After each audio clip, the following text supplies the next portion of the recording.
Welcome to today's historical deep dive, where we step back in time to walk alongside giants, and sometimes watch them stumble from dizzying heights.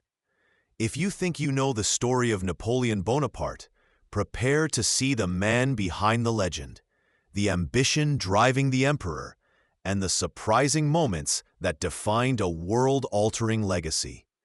Was he a visionary genius, or a prisoner of his own success?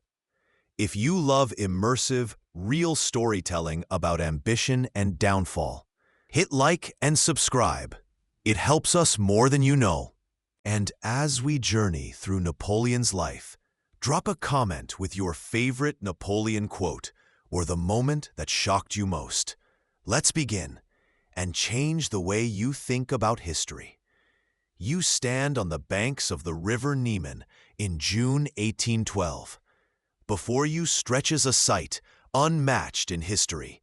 500,000 men, the Grande Armée, the heart of Napoleon's empire, poised to cross into the vast, enigmatic expanse of Russia. The air thrums with anticipation, a mixture of glory and unease. Eagles gleam atop standards, regiments stretch as far as the eye can see, cannons rumble into position, pontoon bridges are swiftly laid. You are part of this machine, the ultimate expression of one man's will and ambition. The sun glints off bayonets and cavalry helmets. The sheer scale is breathtaking, intoxicating. Never has such a force been assembled under a single command. Your boots press into the soft earth of the Duchy of Warsaw, soon to tread the unforgiving soil of the Tsar. This moment captures the intoxicating height of Napoleon's power. He has conquered Europe, humbled empires, redrawn maps like a grandmaster rearranging chess pieces on a continent-sized board. Now, only one great continental rival remains. This invasion isn't just a military campaign, it's a wager against geography, climate, and the very spirit of a vast nation. It represents the ultimate test of his core principle, that sheer force, brilliant planning, and unwavering resolve can overcome any obstacle. He believes Russia will collapse after one or two decisive battles, forced to the negotiating table. This unwavering belief, born of years of effortless victories and the intoxicating illusion of invincibility, blinds him to the unique challenges ahead. It is the pinnacle of ambition, right on the precipice of its catastrophic limit. Consider this feeling of standing at the head of an unstoppable force. It's a potent cocktail of confidence, destiny, and perhaps a whisper of fear for the unknown. This scene offers a chilling insight. The greater the power amassed, the more spectacular the potential for miscalculation. The reflection here is stark. Absolute confidence, particularly when fueled by past successes, can become the most dangerous form of blindness. When you believe you can achieve anything, you stop asking if you should, or if the fundamental laws of reality, like distance, supply, or sheer human endurance, still apply to you. The Niemen crossing isn't just a historical event. It's a timeless metaphor for the moment unchecked ambition steps into its own abyss. Ask yourself, standing there, seeing that horizon, would you feel unstoppable or a prickle of dread? You cross the Niemen. It is June 1812, and the air crackles not just with the summer heat, but with the electric potential of 600,000 men. Your Grande Armée, a river of ambition and steel, flows eastward, an unstoppable tide aimed at the heart of the Tsar's domain. The initial days are exhilarating.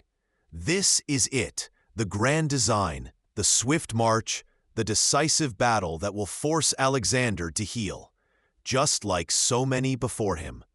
You envision the maps, the captured cities, the treaty signed under duress, but days bleed into weeks. The river of men keeps flowing deeper and deeper, yet the expected fortifications, the massed armies drawn up for battle, never appear. You march through endless, whispering forests, across vast, indifferent plains where the horizon is always impossibly distant. The villages are sparse, often empty. The roads dwindle to muddy tracks. Slowly, insidiously, the scale of Russia begins to dawn on you. Not as a neat outline on a map back in Paris, but as a crushing physical reality. Your swift advance, designed for shock and speed, bogs down, not against cannons or cavalry, but against sheer, empty space. The enemy remains maddeningly elusive, retreating, always retreating, drawing you further into their colossal, silent land. This relentless withdrawal, guided by generals like Barclay de Tolly and later the wily Kutuzov, is a masterstroke of passive resistance. It is the antithesis of everything you understand about warfare. You are a general built for the decisive battle, for forcing the issue, for shattering the enemy line with brilliant maneuvers. But Russia offers no line to shatter. Its vastness allows the Tsar's generals to trade space for time, a currency you are not prepared to spend, yet one they possess in infinite supply. This is the profound, brutal insight Russia offers. Sometimes the greatest defense isn't overwhelming strength, but sheer elusiveness, an unwillingness to engage on the attacker's terms, and a chilling understanding of your own environment. A leader who only knows how to charge forward can be undone by an enemy who simply melts away. There is a tragic irony here. The army designed for rapid, glorious conquest finds its glory dissolving into dust and distance. True power, the kind that endures, must eventually acknowledge the limitations of its own methods. Your ambition demanded a swift, glorious, Napoleonic conquest. Russia, however, offered only slow, grinding absorption into its immense, indifferent body. It is a brutal lesson, trying to impose your preferred, proven method onto a situation that fundamentally resists it is a recipe for disaster. What worked before won't always work again, especially when facing an opponent who understands their own strengths and perhaps your weaknesses better than you do. Ask yourself, when have you been so committed to your usual playbook that you failed to see the game had fundamentally changed? You advance deeper into the vast, unforgiving plains. The summer sun that beat down relentlessly weeks ago has begun to cede its warmth to the crisp, foreboding air of autumn. Your expectation, the proven strategy that has fed your armies across Europe, is simple. Live off the land. French soldiers, unlike their predecessors, do not march burdened by endless supply trains. They take what the conquered territory provides. But as you arrive at villages, the promise of provisions turns to ash in your mouth. You find them deserted, eerily silent. Often, they are still smoldering ruins, timber reduced to charcoal, roofs collapsed. The wells, the vital arteries of life in these remote places, are sometimes poisoned or filled with rubble. Barns stand empty, their granaries stripped bare. Fields are not ripe with harvest, but trampled, their bounty deliberately ruined. This isn't the chaos of panicked flight. This is calculated, brutal policy. The retreating Russians, the very people whose land you seek to subjugate, are enacting a chilling tactic, scorched earth. They are destroying their own homes, their own food, their own means of survival, all to deny them to you, the invader. The land itself is fighting back, turned into a weapon by its desperate inhabitants. The logistical lifeline you counted on evaporates. Hunger, a foe more relentless than any Cossack cavalry charge, begins to stalk your ranks. It gnaws at the bellies of your soldiers, weakening their resolve, blurring the edges of their discipline. Worse, it decimates the hundreds of thousands of horses, the very engines of your army, vital for cavalry charges that break lines and artillery pieces that shatter fortifications. Without horses, your mobility dies. Without mobility, your strategic advantage crumbles. This deliberate self-immolation reveals a terrifying depth of resistance. The Russians are not just defending territory with armies. They are fighting with their existence, willing to endure immense, unimaginable suffering, homelessness, starvation, the loss of everything they own, simply to break your will, to ensure you gain nothing from their sacrifice. The blinding insight here is a brutal one. Your immense power, built on the ability to take and consume, is utterly dependent on the availability of resources. When an enemy is willing to destroy those resources, willing to welcome ruin to deny you victory, they remove the very foundation of your strength. Your Grande Armée, designed as a colossal mouth to consume Europe, starves in this emptiness. The moral lesson is etched in fire and frost. Ambition that seeks absolute domination can be defeated by a spirit that values something else: freedom, vengeance, or simply the refusal to bow, more than mere possession. When people are willing to sacrifice everything you desire, your power over them becomes a phantom. It is a cruel, undeniable lesson in the limits of force. You can march across their land, you can occupy their empty villages, but you cannot take what they have willingly offered to the flames. Was this the moment you truly understood the boundless destructive power of defiance? Ask yourself, facing this emptiness, what would you have truly commanded? The vast distances and the merciless scorched earth policy of the retreating Russians begin to expose the fatal flaw, the Achilles heel of the Grande Armée: logistics. You see the wagons, once a symbol of your meticulous planning, groan and buckle under the strain. The roads, if you can even call them that, are endless trails of mud or frozen ruts. Horses, your engine of speed and maneuverability, die from lack of fodder, their carcasses littering the route. A grim signpost of impending doom. Convoys, the lifeblood carrying food, ammunition, and medical supplies, are impossibly thin, stretched hundreds, then thousands of miles back to Prussia and Poland, vulnerable targets for Cossack raiders and vengeful peasants. Your carefully planned system, the one that worked so efficiently in the compact theaters of Western Europe, the system that fed and supplied your swift, conquering legions, collapses utterly under the sheer, brutal scale of Russia. Food becomes a distant dream, ammunition a precious, dwindling resource, medical supplies non-existent for the growing ranks of the sick and wounded. The magnificent army, the one that had brought emperors to their knees, begins to consume itself, soldiers scavenging, discipline eroding with each empty stomach. This logistical failure is far more than a mere inconvenience. It is existential. A modern army, any large, mobile force, marches on its stomach, and your revolutionary speed and maneuverability, your entire strategic doctrine, relied either on efficient supply lines or successfully living off the conquered land.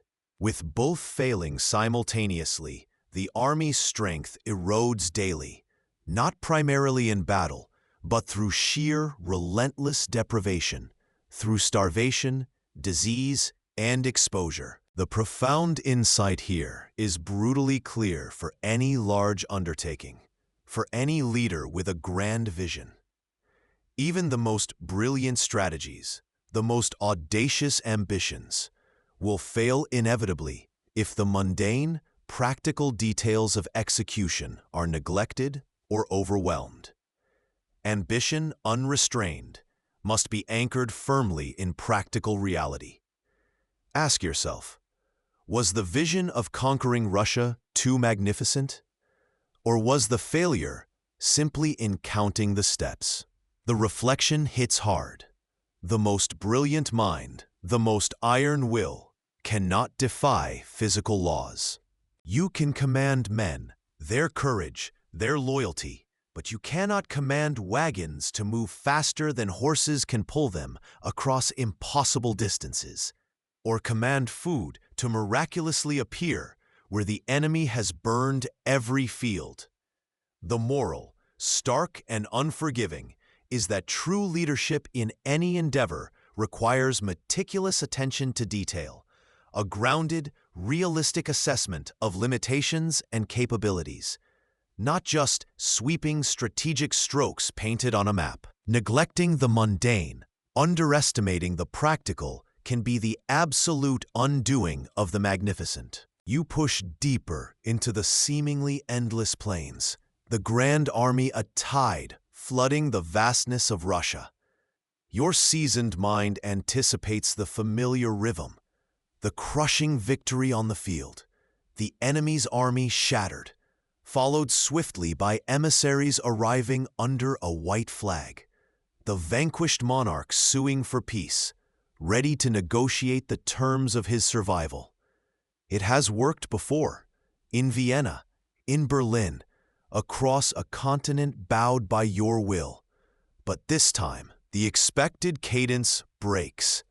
Tsar Alexander I remains silent, or worse, defiantly unresponsive. He refuses to meet your envoys. He refuses to acknowledge defeat, even as your forces occupy his territory. There are no pleas for terms, no negotiation over land or indemnity. For Alexander, this isn't another political chess match or a squabble over borders. It is an invasion of his sacred homeland, a profound spiritual threat to his nation's soul. His advisors, particularly the firebrand nationalist Stein, echo this sentiment, urging him to resist to the bitter, desperate end, sacrificing anything but the will to fight. This unwavering refusal to yield, this almost irrational steadfastness in the face of overwhelming material power, is a psychological blow you hadn't accounted for. Your entire model of warfare rests on defeating the army and then dictating terms to the government. You break the military might, and political concessions inevitably follow. But Alexander's stance shatters this elegant, brutal logic. He understands, perhaps instinctively, that as long as his army exists, however battered, and crucially, as long as the will to resist endures within the nation, the war is not lost, regardless of how much territory you march across. You can conquer cities, but you cannot conquer a refusal to be conquered. The insight here is stark and potent. Brute force, strategic brilliance, logistical mastery, they can all falter against the intangible bulwark of absolute will and deep-seated ideology. Alexander's spiritual resistance, his belief in a national soul that could not be bartered away, proves an unexpected, unyielding wall against your material power. A leader's greatest challenge might just be an opponent whose resolve is not a calculated position, but an absolute, unshakable state of being. Ask yourself, as you stood there, expecting the usual surrender, how did it feel to face a man who simply wouldn't play by the rules of power you had mastered? What would you do when you realized not everyone has a price you understand, that not every conflict is purely transactional? This ambition, so honed on leverage and conquest, finds itself bewildered by an enemy motivated by abstract principles like national honor or divine mission. Sometimes, the strongest position is simply the refusal to yield, a lesson that defies purely rational calculation and speaks to the potent, often underestimated, force of belief. You expected a negotiation.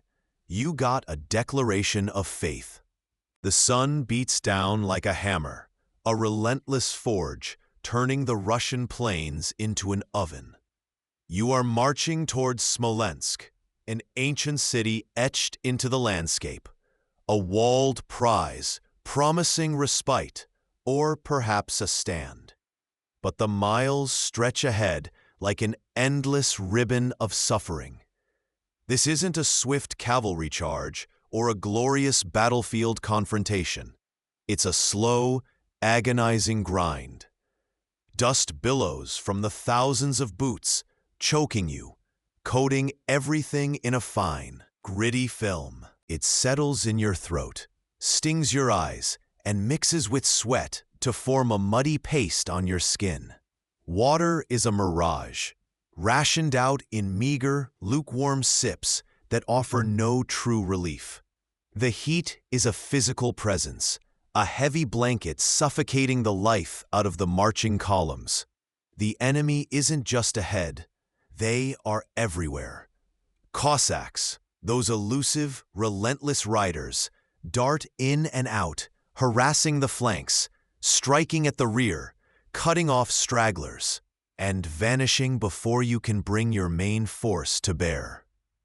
It's a constant, irritating bleed, 1,000 small wounds that never have time to heal. But the true enemy is within the ranks, invisible and merciless. Sickness stalks the core. Dysentery spreads like wildfire, turning the guts of seasoned veterans into watery ruin. Typhus, born from filth and exhaustion, lays men low with feverish delirium.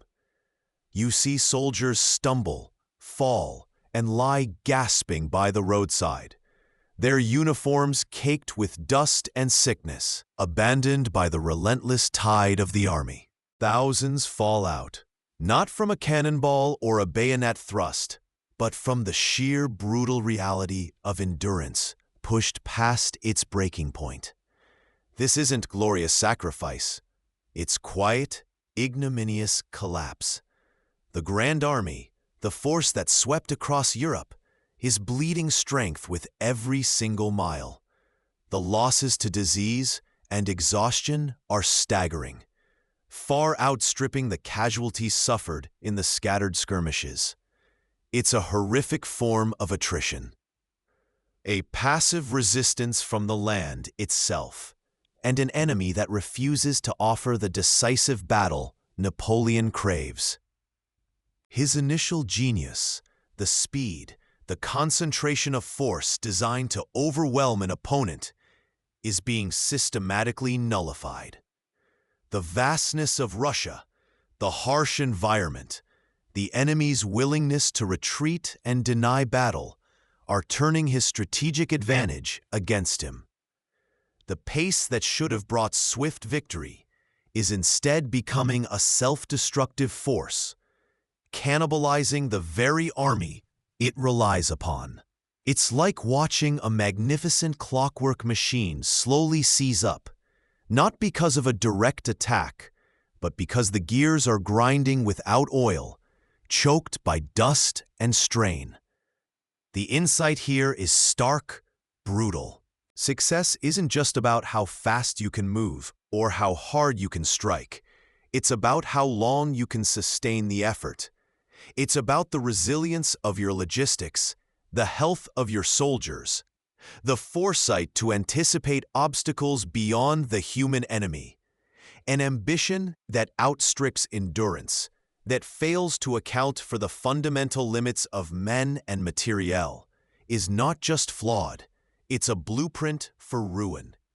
This slow grind erodes more than just physical strength. It eats away at morale, at discipline, at the very cohesion of the army. The shared suffering binds men, yes, but relentless, hopeless suffering breeds resentment and despair. Here lies a profound lesson for any grand endeavor, military, business, or personal. Neglecting the well-being of your people, pushing them relentlessly without accounting for human limits, for the need for rest, for sustenance, for simply being resilient. This will ultimately undermine your objective, no matter how noble or grand it seems on the map. It's a chilling reminder. Sometimes, the most formidable adversary isn't the one you fight, but the journey itself. Ask yourself, is your greatest strength the force you can apply or the hardship you can endure? And in leading others, are you calculating for the ideal march or the brutal reality of the road? West of Moscow, the land rolls, then rises into gentle hills, broken by ravines, patched with forests. Here, finally, the Russians make their stand. You stand on the slight rise, the chill of the Russian morning biting. Before you, stretching across miles, are the amassed forces of Kutuzov, the final barrier. You expect the decisive battle, the one you've craved, the one that must break the Tsar's will and force him to the table. What follows is not a brilliant maneuver, a sweeping encirclement, or the kind of elegant victory that defined your earlier campaigns. What follows is carnage on an unprecedented scale, a brutal 12-hour meat grinder. Two massive armies smash against each other, not with the finesse of fencing, but with the blunt force of hammers. Redoubts are taken and retaken at horrific cost. Ravines become choke points of slaughter. Forests conceal desperate close-quarters combat. Artillery pounds flesh into pulp. A constant, deafening thunder that shakes the very ground beneath your boots. Infantry charges meet unwavering bayonet lines, resulting in horrific hand-to-hand butchery. Cavalry clashes are a maelstrom of steel, blood, and dying screams, a chaotic ballet of death from which few emerge whole. The ground, dry and dusty in the dawn, becomes saturated with blood, turning to a slick, horrifying mud. By the end of the interminable day, the air is thick with the stench of gunpowder and gore. Tens of thousands lie dead or wounded on both sides. Look out over the field. It is less a battlefield and more a charnel house. A landscape painted red with human sacrifice. You hold the field. The Russians retreat, leaving the immediate ground to you. A victory by the old measures. But look closer. Their army is not destroyed. Battered, yes. Bleeding profoundly, but not shattered. And crucially, their will is unbroken. This is a victory more costly, in practical terms, than many defeats. Your own elite guard remains largely uncommitted, a reserve held back, perhaps out of caution, perhaps a flicker of hesitation in the face of the sheer horror. Was that caution or a fatal lack of final commitment? It's a question that will echo in the cold silence after the guns fall silent. Borodino exemplifies, in the most graphic way possible, the limits of sheer military force when facing an enemy willing to pay any price, to trade ground for blood, and who understands that time is their ally. You won the field tactically, yes. You inflicted massive casualties. But you failed strategically. You could not shatter the Russian army. You could not force a surrender. You could not achieve the political objective that this entire, massive undertaking was meant to secure. The insight here is agonizing. Victory is meaningless if it doesn't achieve the strategic objective. And a win that cripples your own forces almost as much as the enemy's is not a triumph of leadership, but a profound, tragic failure. Sometimes, knowing when not to pay an exorbitant cost for a limited, ultimately hollow gain is the mark of true wisdom. Look again at the blood-soaked earth, the countless fallen. Ask yourself, was this immense blood spilled at Borodino worth the empty victory? This battle stands as a terrible monument to the cost of ego, to the refusal to adapt strategy when the conditions demand it. It teaches a brutal lesson. Blindly pursuing a desired outcome through brute force, even when the conditions are unfavorable and the cost is horrific, is the antithesis of effective leadership.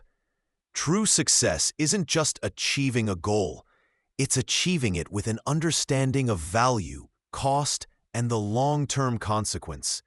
Borodino is the moment the Grande Armée bleeds out, not just physically, but strategically, on the threshold of an empty city. You ride into Moscow in mid-September. The ancient capital, the jewel you had envisioned claiming, lies before you. But the air is heavy with silence, not the roar of welcoming or defiant crowds.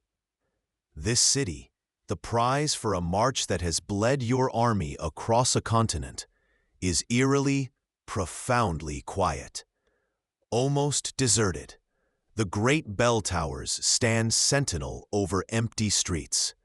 Homes are shuttered, shops abandoned. The inhabitants, the very people whose surrender was meant to crown this campaign, have vanished like ghosts, taking what they could, destroying what they couldn't. This isn't the triumph you anticipated. There is no delegation of boyars waiting at the gates, no keys offered in solemn submission. Instead of capitulation, you are met with absence. You step onto a vast, silent stage, but the play has already ended and the actors have left. You occupy buildings, grand palaces and humble dwellings, but you do not occupy a functional city. You hold ground, but not the will of a nation. The realization dawns, cold and stark as the approaching Russian winter. Control is not the same as conquest. You possess the physical space, the stone and wood of Moscow, but you command none of its resources, none of its people. The vital supplies, the winter quarters, the leverage for negotiation, all are gone. The goal you pursued with relentless ambition has been achieved in isolation, detached from its intended consequence. It is an empty shell, a victory without substance. Ask yourself, standing in these silent squares, what is the point of reaching the summit if there is nothing there but thin air? Moscow becomes a chilling, physical manifestation of the futility of conquering territory when the human purpose has been withdrawn. Your ambition carried you here, to the heart of Russia, but it failed to account for the one variable you couldn't control: the people's refusal to be conquered on your terms. This moment in Moscow, this hollow occupation, reveals a painful truth.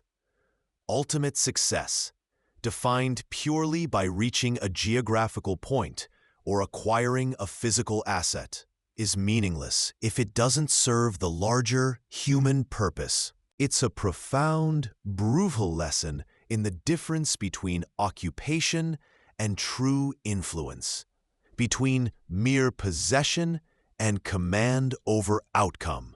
The air thickens with the acrid scent of burning wood. Days into your occupation of Moscow, tendrils of smoke begin to curl from scattered points across the vast, sprawling city. At first, they are dismissed, mere accidents, the carelessness of soldiers, perhaps.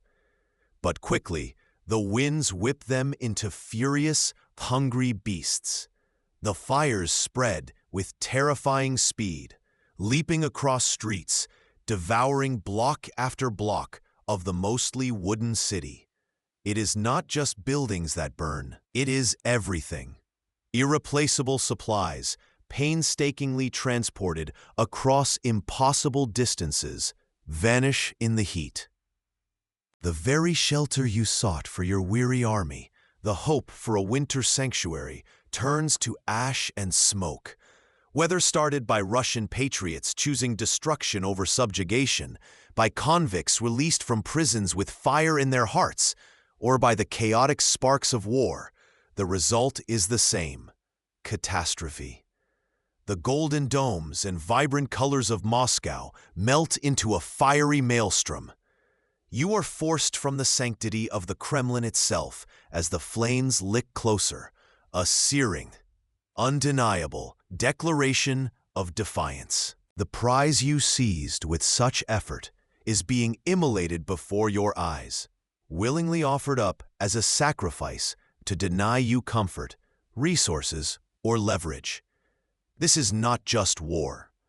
It is a terrifying act of self-immolation by a nation against its own heart. The insight hits you with the heat of the blaze. This is the ultimate weapon of the desperate. When an enemy is willing to annihilate the very thing you seek to possess, their capital, their wealth, their homes, your power over them is nullified. You hold nothing, because they have destroyed everything to prevent you from holding it. It's a chilling expression of resistance that transcends conventional military logic, a will to resist that laughs at rational self-interest in the eyes of the conqueror. The reflection is a bitter taste in your mouth, the smoke burning in your lungs. What kind of ambition provokes such a response? What dominion do you seek that drives people to destroy their own sacred places? The burning of Moscow is a brutal lesson. Imposing your will without comprehending the depth of the will you seek to break can lead to the annihilation of the very goal you pursued. Sometimes the greatest power isn't the power to conquer, but the power to refuse to be conquered, even unto death or the total destruction of what you hold dear. Ask yourself, is this peak defiance or the horrifying consequence of ambition unchecked? You linger in Moscow. The fires have died down, leaving behind a skeletal city, but you remain. Empty streets echo your footsteps, and the golden domes of churches, untouched by the flames, stand stark against a sky that is turning from autumnal gray to the biting blue of early winter. You dictate letters, sending them north to Tsar Alexander in St. Petersburg. Surely now, after the fall of his ancient capital, he will open negotiations. Peace must come. You wait. Weeks bleed into one another. The silence from St. Petersburg is deafening. Each passing day is a hammer blow to your hope, a chilling reminder of a reality you cannot comprehend. Your army, once the Grande Armée, frays at the edges. Discipline erodes like stone in the wind. Soldiers, cold and hungry, loot the remnants of what little the fire spared. The expected response, the white flag, the plea for terms that has always followed your conquests, never arrives. Alexander remains resolute, patient, understanding perhaps better than you that time, not territory, is the true weapon in this desolate land. He leaves you stranded, isolated in a burning, useless city, as the strategic window slams shut with the force of a coming blizzard. Your delay in Moscow is a pause that becomes a paralysis, one of your most significant errors, born not of a lack of intelligence, but a surplus of expectation. You are trapped by the routine outcomes of your previous wars. Every campaign before this ended with a defeated enemy suing for peace, a broken ruler at the negotiating table. You simply cannot conceive of an enemy who would not fold, who would sacrifice their capital rather than yield. This prolonged waiting game reveals the fatal danger of static leadership in a dynamic, unprecedented crisis. While you wait for the world to conform to your script, your army weakens daily, the weather worsens relentlessly, and the logistical nightmare escalates beyond remedy. The insight here is stark, chilling. Effective leadership demands adapting to the reality of the situation, not clinging to a preconceived notion of how things should unfold based on past successes. Inertia, born of arrogance or habit, is fatal, and the reflection is poignant, universally human. How often do we, too, wait for the world to conform to our expectations, rather than confronting the often unpleasant reality before us? Your inaction in Moscow is a timeless warning against the paralysis of misplaced hope and the hubris of believing past patterns will always repeat. Sometimes, the most difficult, necessary decision is to abandon a desired outcome, the peace you craved, and face an unpleasant reality, however painful. Delaying that decision doesn't make the reality disappear. It only magnifies the pain and the cost when it inevitably arrives.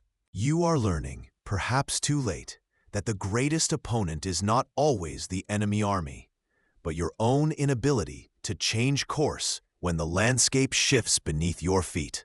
The biting wind whips snow across the ravaged landscape. You stand, wrapped against the sudden brutal cold, the golden spires of Moscow receding behind you like a fading dream. The decision is made, far, far too late. It is mid-October. Prudence whispered in September, perhaps even August, but ambition, pride, the stubborn hope that Alexander might yield, kept you rooted in the burnt city. Now, necessity drives you out. The initial plan was sound, or at least, less catastrophic. March south, towards Kaluga, through fertile lands untouched by your advance, securing supplies, preserving strength. But the road south is blocked. At Malyaroslavets, Kutuzov's army stands defiant, a grim, unyielding barrier. The fighting is desperate, costly. You win the field, technically, but the victory is hollow, stained with blood and the chilling realization that the path forward is closed. The South is denied. There is only one way left. Back the way you came. Back onto the northern road, the Smolensk road, the path you scorched on the advance. Every village plundered, every field stripped bare. It is a rout of ghosts and ashes, offering nothing but the memory of ruin.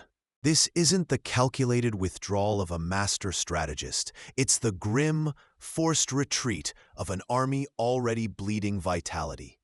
Disease has gnawed at the ranks, hunger is a constant companion, and the Moscow delay has broken the camel's back.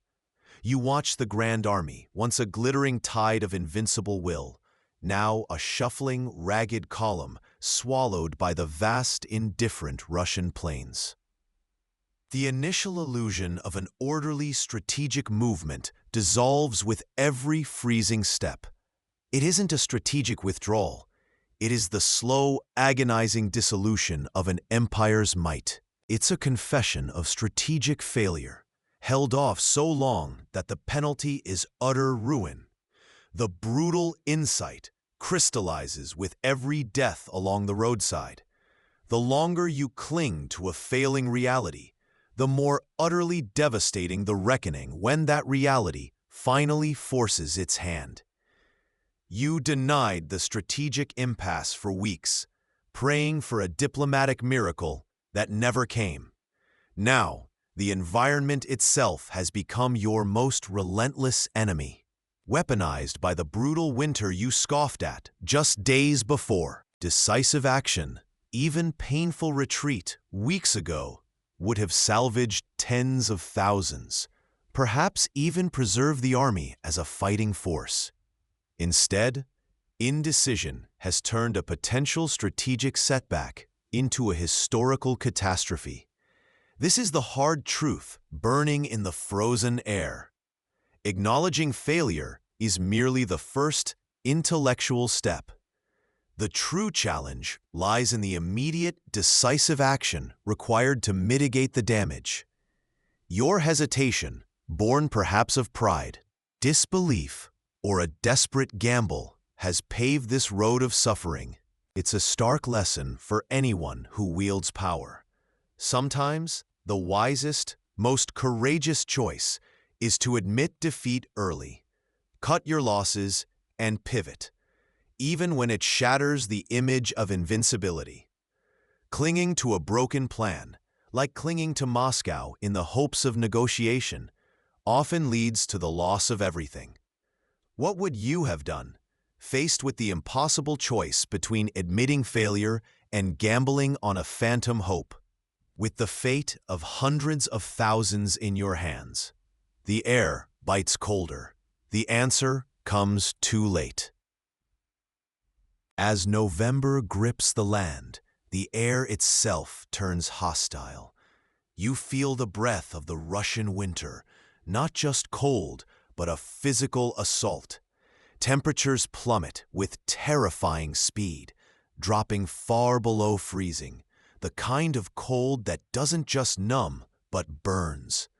Blizzards materialize from nowhere, swirling across the vast, featureless plains, blinding and disorienting. Your fine summer uniform, designed for warwear campaigns, offers less protection than a prayer against this elemental fury. Fingers grow stiff, then white, then black with frostbite. Toes become useless lumps of ice. Noses, once symbols of pride or character, turn black, peeling away like dead leaves. You stumble, fall, and watch as others collapse beside you, not from a bullet or a bayonet, but simply from the sheer, relentless cold. The snow becomes a shroud, quickly burying the fallen, erasing them from the world as if they had never marched under the Emperor's banner. The once proud roads, the arteries of the Grande Armée, transform into treacherous sheets of ice. Horses, already skeletal from lack of forage in the scorched earth left by the retreating Russians, find nothing beneath the deepening snow. They die in their thousands, their frozen carcasses littering the route, leaving artillery pieces, crucial supply wagons, and the wounded, your comrades, your friends, stranded, abandoned to the indifferent white wasteland. The cold isn't just a discomfort. It is a pervasive, active, killing enemy, stripping away rank, stripping away discipline, stripping away hope, and finally, stripping away life itself with chilling efficiency. Here lies the ultimate lesson, stark and brutal. Winter is the force majeure, a power completely indifferent to human will, to grand strategy, to ambition, or to the divine right of emperors. Napoleon planned meticulously for battles against men, against armies, against states. He failed catastrophically to account adequately for the raw, overwhelming power of nature unleashed. This isn't a tactical miscalculation. It's a profound, humbling insight into the limits of human power. There are forces in the world that no amount of brilliance, no iron will, no grand army can conquer. To ignore or underestimate fundamental environmental realities is a recipe for disaster, no matter how flawlessly you execute your plan against human foes. It's a reflection steeped in elemental humility. Even the mightiest empire, the most formidable military machine history had ever seen, proves fragile before the sheer unyielding indifference of nature. The ice and snow of Russia did more to defeat the Grande Armée, to shatter its ranks and break its spirit than any Russian bullet or cannonball ever could. This serves as a timeless, chilling reminder that even the grandest human endeavors exist within a larger, uncontrollable world. Prudence, foresight, and respect for the environment are not optional extras, convenient additions to a plan. They are fundamental, non-negotiable requirements for survival and success, lessons etched into the frozen landscape in countless frozen bodies.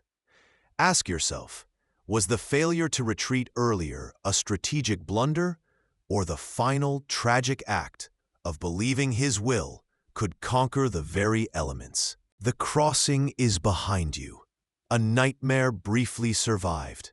Now, the true horror begins its slow, grinding crawl. You join the shuffling column, no longer marching with the crisp precision of the Grande Armée, but stumbling forward as part of a vast, ragged, desperate mass. The snow is relentless, the cold a physical weight pressing down on your bones. The road, once a path to glory, is now a trail of tears, littered with the fallen, the abandoned, the hopes of an empire freezing to dust.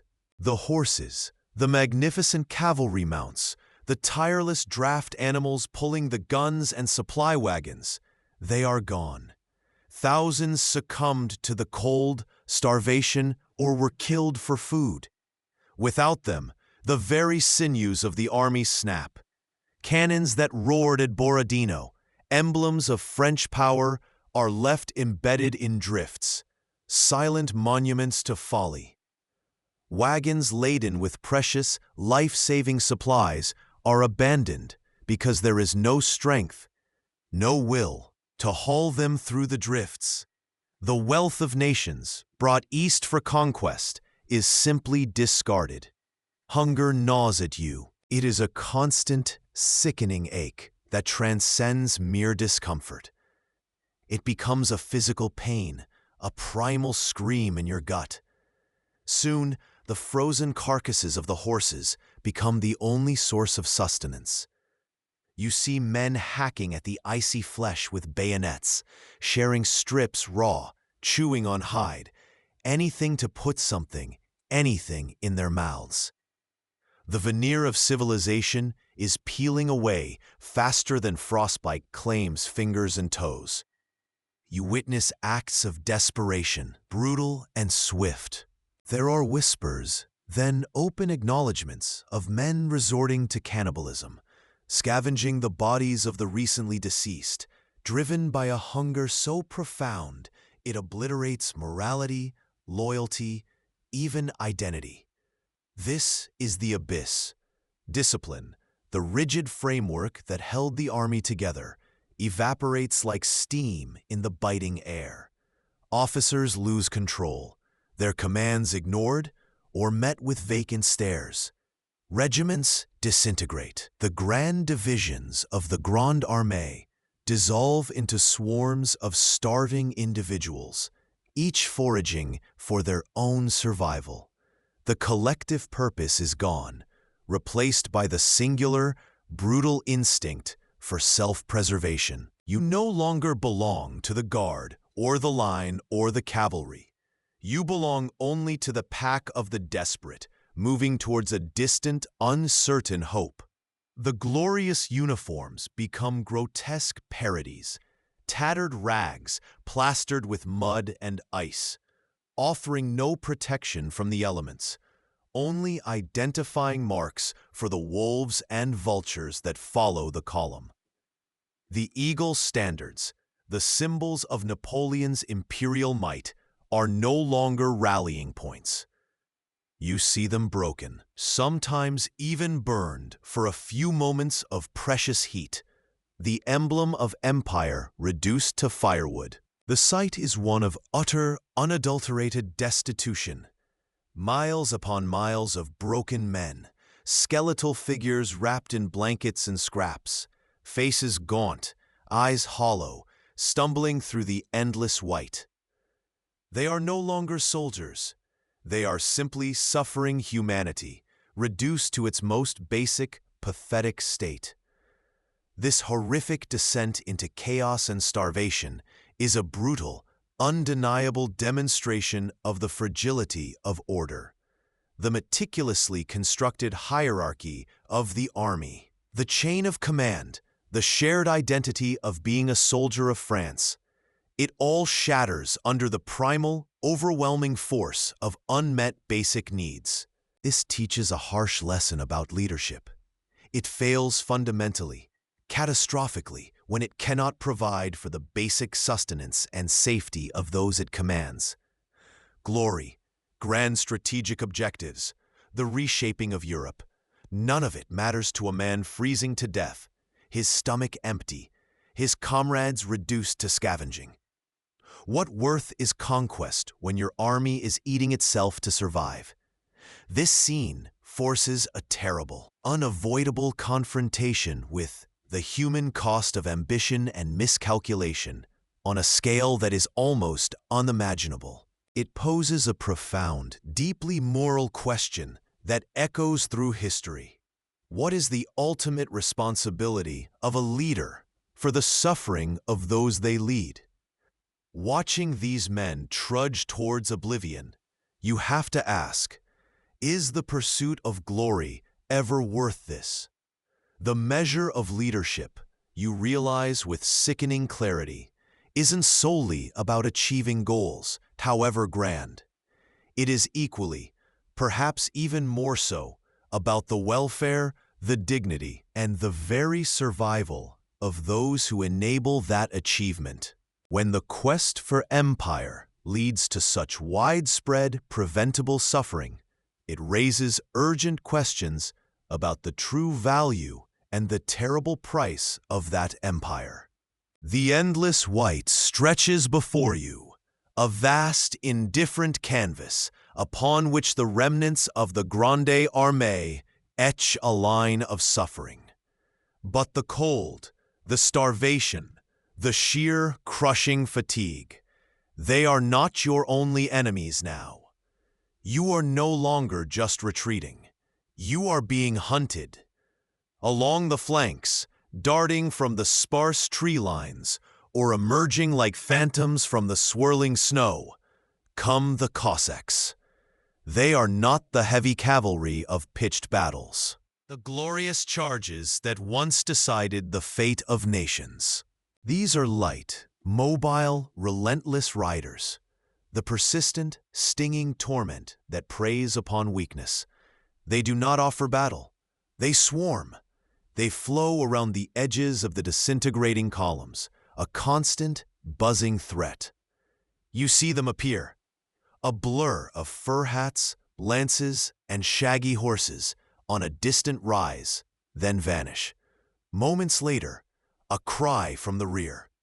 A small group, maybe stragglers trying to catch up, or men foraging desperately for scraps, has been cut off. They are swallowed by the white, lost to the world. You hear distant shouts, sometimes shots, more often just silence. Supply wagons, separated from the main body by broken axles or exhausted horses, are suddenly surrounded, their meager contents plundered, the drivers dispatched with ruthless efficiency. It is death by 1,000 cuts, or more accurately, by 1,000 lance tips and saber strokes at the periphery. This is asymmetric warfare laid bare against a crippled conventional force. The mighty engine of conquest, built for frontal assaults and grand maneuvers, is helpless against these agile, elusive predators. The Cossacks exploit the Grande Armée's utter loss of mobility, its inability to respond rapidly or concentrate force off the main road. When you are a behemoth, Weighed down by ice, hunger, and despair, even gnats can bring you low. They are the embodiment of a strategic truth. Power is not absolute.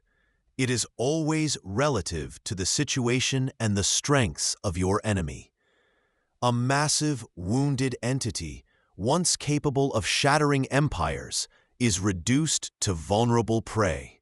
Its sheer size a liability, its strength dissipated. Overextension has not only brought you here, it has made your very edges porous, vulnerable to the smallest, fastest threats you would have crushed effortlessly just months ago. The reflection chills you more than the Siberian wind. Past strength offers no sanctuary when you are fundamentally weakened.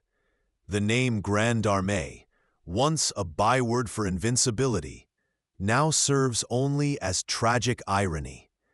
You are not just beaten by Russia, you are being picked apart by irregulars on your own broken road home. This relentless harassment reminds us that neglecting potential vulnerabilities, even those that seem utterly insignificant when at full strength, like the ability of light cavalry to operate on the flanks of an organized army, can be fatal when circumstances change drastically. Prudence isn't just about how to win when strong. It is perhaps more crucially about how to survive when weak. How would you, as the once unassailable commander, grapple with this constant, inescapable reminder of your army's and perhaps your own impotence against a swarm? Is this the price of believing your past victories were a guarantee of future dominance, rather than a product of specific circumstances? The snow falls, burying the lost, and the Cossack cries echo on the frozen plains. You stand on the desolate, frozen banks of the Berezina River. Ahead lies a wide, partially frozen obstacle, a final, formidable barrier in the horrifying retreat from Russia.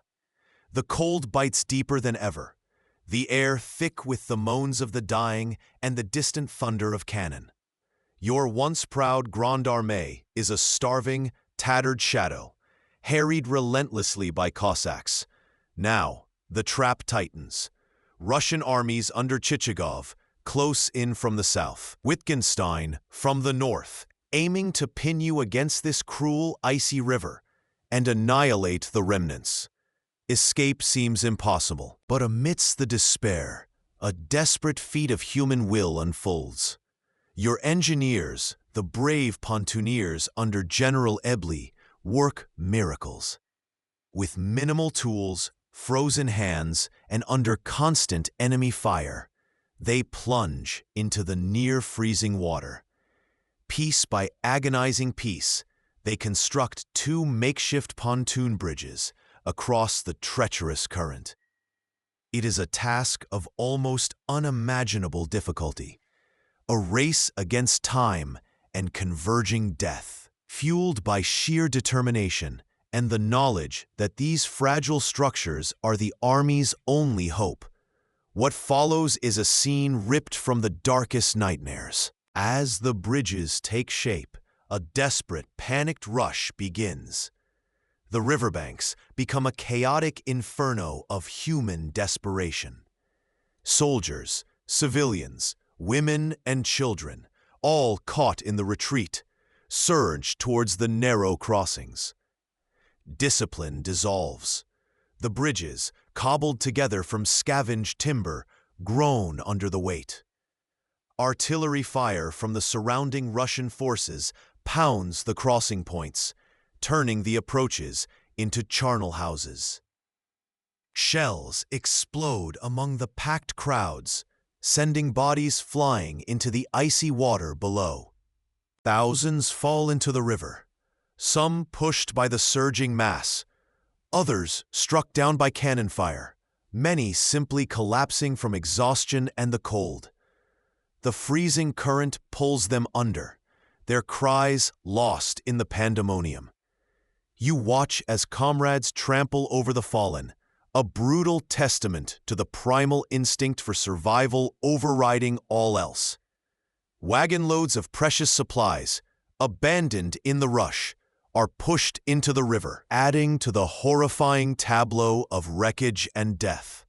Your rearguards, regiments of heroes like Marshal Ney's, fight with suicidal bravery on the eastern bank, holding back the Russian tide for as long as humanly possible, sacrificing themselves to buy precious hours for others to cross. Their stand is epic, noble, and utterly futile in the face of the overwhelming disaster. The Berezina crossing becomes a horrifying microcosm of the entire Russian campaign's unraveling, a desperate, near-miraculous attempt to overcome a catastrophic obstacle achieved at an immense, almost incomprehensible human cost. It is a testament to the extraordinary ingenuity, fortitude, and sacrifice of the engineers and soldiers who built and defended those bridges. Acts of courage performed not for glory or conquest, but for the brutal, basic objective of survival. It is also a ghastly, enduring symbol of the terrible consequences of strategic hubris and logistical failure. The insight here is profound, chilling.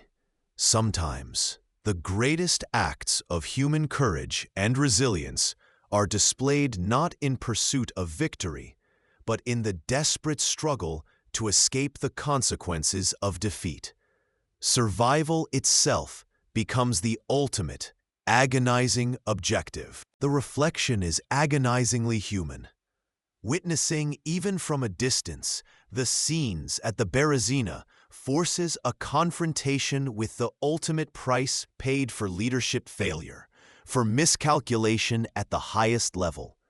Thousands upon thousands of lives reduced to a desperate scramble in freezing mud and icy water.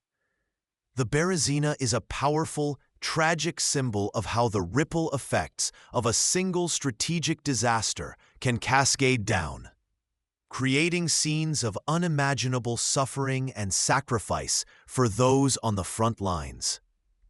It compels us to consider the true weight of decisions made from afar and the countless lives they impact, a chilling, unforgettable reminder of the human cost of unchecked ambition and flawed execution when the grand design collapses. Imagine standing on that bank, the cries, the chaos, the cold. What does the Berezina teach us about the true price of empire? The wind bites like a wolf across the frozen plains. Around you, the Grande Armée, once a tide of conquest, is a broken stream of ghosts. Ragged, starving, frostbitten, they stumble through the unending snow, leaving a trail of discarded weapons and frozen corpses. This is the end of the Russian dream, a nightmare etched in white. The emperor is here, yes, enduring the cold like them, sharing some of their misery. But a decision is forming in his mind, a cold calculation that will send a shockwave far beyond the ice. In early December, while his shattered legions fought simply to survive another day, Napoleon makes a fateful, deeply controversial choice. He will not stay to shepherd the remnants of his army home. He will leave, entrusting the command of the disintegrating force to Marshal Murat, the flamboyant cavalryman who understood charging far better than retreating. Napoleon prepares for a clandestine journey. He will travel fast, incognito by sleigh, back to Paris. From his perspective, the reason is unassailable, driven by a brutal logic of state survival. His enemies, emboldened by the catastrophe in Russia, will undoubtedly seize this moment of weakness. Austria and Prussia, nominal allies or cowed neutrals, will likely turn. England, ever present, will press its advantage. France faces invasion, its resources depleted, its best soldiers dead or scattered across the frozen wastes. Only the emperor, the architect of the empire, the symbol of its power, can possibly mobilize the nation's will and resources to raise a new army, forge new alliances, and defend the heartland. His presence in the capital, he believes, is not merely important. It is the only way to salvage the situation, a strategic necessity overriding all else. You can almost hear the gears grinding in his brilliant, calculating mind. The survival of the source of power is paramount to the survival of the system of power. But for the soldiers left behind, freezing and dying in the snow, the perception is starkly different. They have endured unimaginable horrors, the scorched earth, the endless marches, the battles, the bone-deep cold, the starvation. They have watched comrades fall in their tens of thousands, their loyalty tested to the absolute limit. And now, their emperor, the man who promised glory and led them into this abyss, is leaving. Traveling in relative comfort, speed, and safety while they face certain death or captivity. It feels like abandonment, a betrayal of the shared suffering, a captain deserting a sinking ship while the crew fights the waves. The irony is as bitter as the wind. The man who built his legend on leading from the front now retreats, not from the enemy, but from the consequences of his own campaign, leaving others to bear the final, crushing weight. This decision exposes the lonely, often brutal calculus inherent in supreme command. Leadership is not just about winning battles. It's about the cold, hard decisions necessary for long-term survival, both of the state and, implicitly, of the leader whose authority embodies that state. The insight here is profound. Sometimes, the right strategic move, the decision that is arguably most likely to preserve the larger entity, is perceived as a profound moral failure by those who bear the immediate, painful brunt of its consequences. Napoleon's departure was strategically defensible. His survival was critical for raising a new army and defending France. A dead or captured emperor could not do that, but the cost was immense, not just in the lives lost, but in the intangible currency of trust and loyalty, forged in shared hardship. Consider this. Is it better for a leader to go down with the ship, demonstrating ultimate solidarity and shared fate, or to abandon it to build a new fleet, prioritizing the future capability over the present suffering? Napoleon chose the latter. He prioritized preserving his power base, the seat of authority in Paris, as the engine for future action. It was a rational decision for an autocrat whose identity was fused with the state, but it cost him immeasurably in the eyes of many who had worshipped him, whose faith in his invincibility and unwavering commitment was shattered like ice. It teaches us that while strategic effectiveness is vital, leadership legitimacy is equally dependent on perceived moral authority, especially in times of crisis. The path of self-preservation, however strategically sound from a distance, can corrode the bonds of loyalty up close, leaving wounds that no future victory can entirely heal. You survey the scattered, broken fragments that straggle back across the Niemen weeks later, the skeletal remnants of the Grande Armée. Of the 500,000 men who crossed with trumpets blazing, only a tiny fraction return as effective soldiers, spectral figures stumbling through the snow. The rest are lost, dead, captured, or permanently broken by the unimaginable cold and a nation's desperate resistance. This catastrophic defeat in Russia doesn't just wound Napoleon's forces. It shatters, irrevocably, the myth of his invincibility that had held Europe in thrall. Across the continent, submerged nations and hesitant allies feel the tremor. Europe, subjugated or bound by reluctant treaties, sees its chance. Prussia, sensing the shift, defects from the alliance. Austria wavers, calculating its next move. The myriad German states, long chafing under French dominance, begin to stir, murmurs of national pride swelling into a chorus of defiance. The tide of history has turned, not just against an army crippled by frost, but against the very principle of limitless conquest embodied by one man. The snows of Russia did not merely bury soldiers, they buried an era of unquestioned dominance, freezing it into a stark, white tombstone. Here lies the principle of overreach, laid bare in the frozen wasteland. Ambition that does not understand its own limits, that attempts to impose its will on realities it cannot control, be it the vastness of geography, the brutality of climate, or the unwavering will of a desperate foe defending their homeland, is doomed to shatter against the indifferent face of reality. Napoleon's invasion of Russia wasn't just a military mistake, a logistical nightmare. It was a profound failure of judgment rooted in hubris. He believed his genius could command not only the loyalty of men, but the very forces of nature and the spiritual strength of an entire nation. He marched against winter itself, and winter, a timeless, silent adversary, proved unbeatable. The insight for leadership, etched in ice and blood, is stark. Knowing when to stop, when to consolidate gains, and when to respect forces larger than yourself is not a sign of weakness, but of essential wisdom.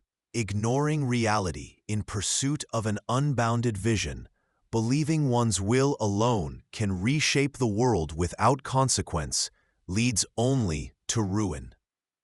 What if history repeated itself?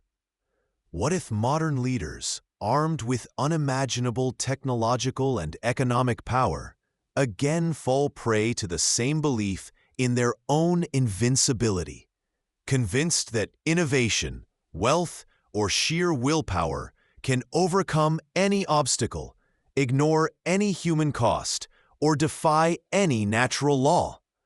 The skeleton road back from Moscow is a permanent warning etched into the historical landscape, a reminder that the fundamental challenges of logistics, environment, and human resolve remain timeless, demanding respect. The echoes of those frozen steps still call across the centuries, a chilling reminder of unchecked ambition. Napoleon, reflecting later on the lonely rock of St. Helena, would grapple endlessly with the enormity of this disaster, often blaming the elements, the premature cold, the general winter. But perhaps the most resonant, timeless takeaway comes from the campaign's brutal, humbling lesson. From the sublime to the ridiculous is but a step. In Russia, for Napoleon, that step was taken across the Niemen, from the height of his power into the abyss of his undoing. Feel the cold wind of history on your face. What limits do you acknowledge in your own ambitions? In the end, it wasn't just the battlefield that defeated him. It was believing he could defy reality itself.